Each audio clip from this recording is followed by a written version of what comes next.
So over the weekend, the federal government announced the indefinite suspension of Twitter's operations in Nigeria, according to the Minister of Information and Culture, Alhaji Lai Mohammed. The suspension was due to the persistent use of the platform for activities that are capable of undermining Nigeria's corporate existence. Joining us now on the show is a youthful and vibrant legal practitioner, Adebayo Razak. Welcome to the show, sir. Thank you very much. Now, everybody obviously was shocked to get this information from the federal government saying that we're indefinitely suspending Twitter.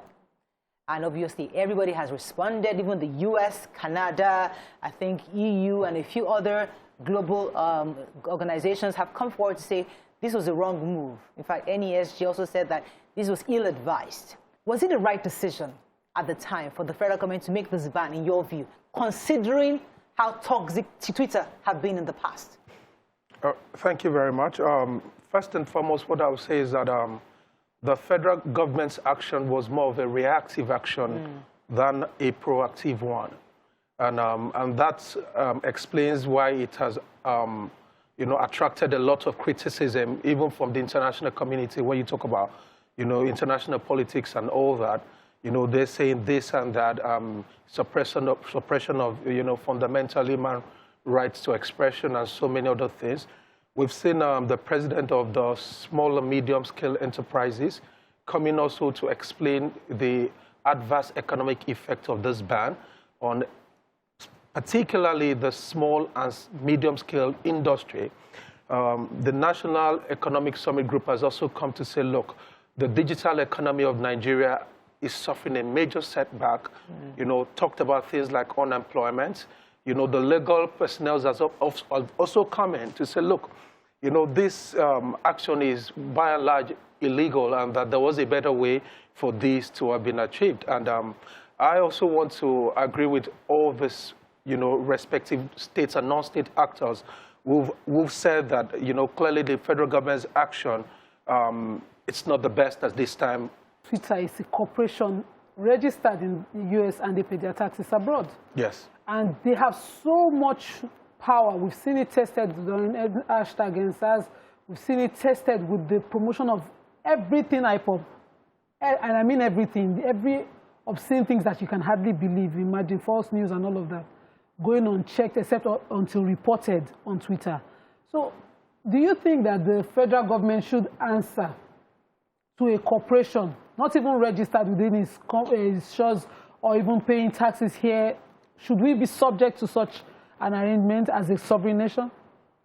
Well, I think that when you talk about the sovereignty of Nigeria, I think that there is not single corporate entity or individual who should, by any means or for any reason, trump over the sovereignty of the country. And I want us to remember something, that this administration, particularly things that we have always enjoyed through the classic media platform like the TV and the newspaper, in democratic governance, such as media chats and the rest of that, have been totally absent in this administration.